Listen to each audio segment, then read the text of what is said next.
Deuteronômio, capítulos 15 e 16. Ao final de cada 7 anos, cancelem as dívidas de todos a quem vocês tiverem feito um empréstimo. O cancelamento será efetuado da seguinte forma: todos cancelarão os empréstimos que fizeram a irmãos israelitas. Ninguém exigirá pagamento do seu próximo ou dos seus parentes, pois chegou o tempo do Senhor para libertá-los das dívidas. Essa libertação se aplica somente aos irmãos israelitas e não aos estrangeiros que vivem entre vocês. Não deverá haver pobres entre vocês, pois o Senhor seu Deus os abençoará grandemente na terra que lhes dá como herança. Receberão essa bênção se tiverem o cuidado de obedecer ao Senhor seu Deus e cumprir todos estes mandamentos que hoje lhes dou. O Senhor seu Deus os abençoará conforme prometeu. Vocês emprestarão dinheiro a muitas nações, mas jamais precisarão tomar emprestado. Governarão muitas nações, mas não serão governados por nação alguma. Se, contudo, houver algum israelita pobre em suas cidades quando chegarem à terra que o Senhor seu Deus lhes dá, não endureçam o coração e não fechem a mão para ele. Ao contrário, sejam generosos e emprestem-lhe o que for necessário. Não sejam mesquinhos nem se recusem a emprestar a alguém só porque o ano de cancelamento das dívidas está próximo. Se vocês se recusarem a fornecer o empréstimo e a pessoa necessitada clamar ao Senhor, vocês serão considerados culpados de pecado. Deem aos pobres com generosidade e não com má vontade, pois o Senhor seu Deus os abençoará em tudo o que fizerem. Sempre haverá pobres na terra, por isso ordeno que compartilhem seus bens generosamente com os pobres e com outros necessitados da sua terra. Se um irmão hebreu, homem ou mulher, vender-se a você como escravo, ele lhe servirá por 6 anos. Depois disso, liberte-o no 7º ano. Quando libertar um escravo, não o mande embora de mãos vazias. Seja generoso e dê-lhe de despedida um presente dos animais do seu rebanho, dos cereais da sua eira e do vinho da sua prensa de uvas. Compartilhe com ele um pouco da fartura com a qual o Senhor seu Deus o abençoou. Lembre-se de que um dia você foi escravo na terra do Egito e o Senhor seu Deus o libertou. Por isso lhe dou essa ordem. Mas, se por estar bem com você e amar você e sua família, o servo disser: não quero ir embora, você pegará um furador e furará a ponta da orelha dele contra a porta. Depois disso, ele será seu escravo para o resto da vida. Faça o mesmo com as escravas.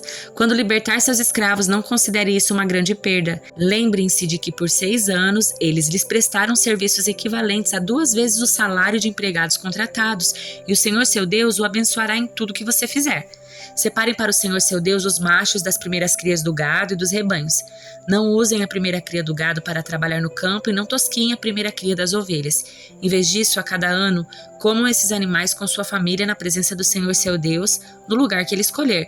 Mas se essa primeira cria tiver algum defeito, se o animal for manco, cego ou tiver algum outro problema, não sacrifiquem ao Senhor seu Deus. Como um animal na cidade em que morarem. Qualquer pessoa poderá comê-lo, esteja cerimonialmente pura ou impura, assim como qualquer um pode comer uma gazela ou um veado. Não comam, porém, o sangue do animal. Derramem-no no chão como se fosse água. A cada ano, no mês de Abibe, celebrem a Páscoa em homenagem ao Senhor seu Deus, pois foi neste mês, durante a noite, que o Senhor seu Deus os libertou do Egito.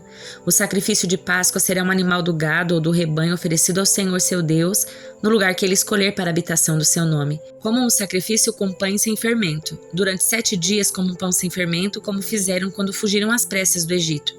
Comam esse pão, o pão do sofrimento, para se lembrarem por toda a vida do dia em que saíram do Egito. Durante esses 7 dias não deve haver a mínima quantidade de fermento nas casas em toda a sua terra. E quando sacrificarem o cordeiro de Páscoa ao entardecer do 1º dia, não deixem sobras para a manhã seguinte.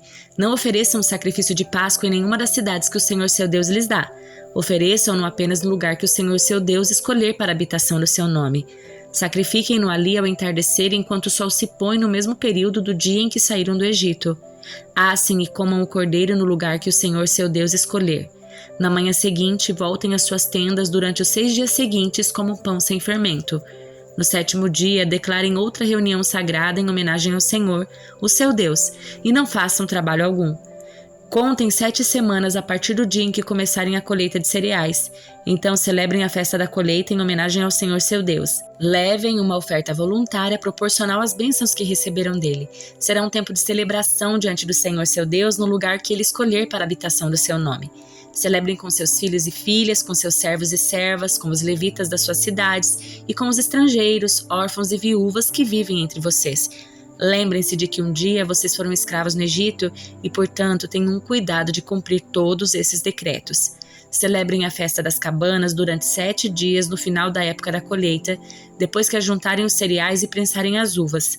Esta festa será um tempo de alegria e comemoração com seus filhos e filhas, seus servos e servas, com os levitas, estrangeiros, órfãos e viúvas das suas cidades.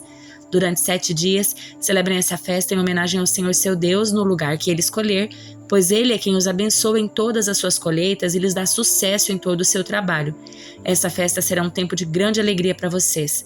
A cada ano, todos os homens de Israel devem celebrar essas 3 festas: a festa dos pães sem fermento, a festa das colheitas e a festa das cabanas. Em cada uma dessas ocasiões, todos os homens devem comparecer diante do Senhor seu Deus no lugar que Ele escolher. Não devem, porém, apresentar-se diante do Senhor de mãos vazias. Todos devem ofertar de acordo com as bênçãos que receberam do Senhor seu Deus. Nomeiem juízes e oficiais de cada uma das suas tribos em todas as cidades que o Senhor seu Deus lhes dá. Eles julgarão o povo com justiça. Nunca distorçam a justiça nem mostrem parcialidade. Nunca aceitem subornos, pois eles cegam os olhos dos sábios e corrompem as decisões dos íntegros. Que a justiça verdadeira prevaleça sempre para que vocês vivam e tomem posse da terra que o Senhor seu Deus lhes dá. Jamais levantem um poste de madeira para acerá, junto ao altar que edificarem para o Senhor seu Deus. Jamais levantem colunas sagradas para adoração, pois isso é detestável para o Senhor seu Deus. Salmos de número 43. Declara-me inocente, ó Deus. Defende-me desse povo mau, livra-me dos falsos e injustos, pois Tu és minha fortaleza, ó Deus. Por que me rejeitaste? Por que tenho de andar entristecido, oprimido por meus inimigos? Envia a Tua luz e a Tua verdade para que me guiem, que elas me conduzam ao Teu santo monte, ao lugar onde habitas. Ali irei ao altar de Deus, a Deus, fonte de toda a minha alegria. Eu Te louvarei com minha harpa, ó Deus, meu Deus. Por que você está tão abatido, a minha alma? Por que está tão triste? Espere em Deus, ainda voltarei a louvá-lo, meu Salvador e meu Deus. Livro de Jó, capítulo 17. Meu espírito está quebrado e minha vida quase apagada. O túmulo está pronto para me receber. Estou cercado de zombadores. Seus insultos estão sempre diante de mim. Dá-me garantia de que me defenderás, ó Deus, pois ninguém mais tomará meu partido. Fechaste a mente deles para o entendimento, mas não permitas que triunfem. Traem os amigos em benefício próprio. Deixa que os filhos deles desfaleçam de fome. Deus me transformou em motivo de zombaria. As pessoas cospem em meu rosto. Meus olhos estão inchados de tanto chorar. Sou apenas sombra do que já fui. Os virtuosos ficam horrorizados quando me veem, e os inocentes se levantam contra os ímpios. Os justos prosseguem em seu caminho, e os de mãos limpas se fortalecem cada vez mais. Quanto a vocês, voltem com um argumento melhor. Ainda assim não encontrarei sábio algum em seu meio. Meus dias chegaram ao fim, e minhas esperanças se foram. Os desejos do meu coração não se realizaram.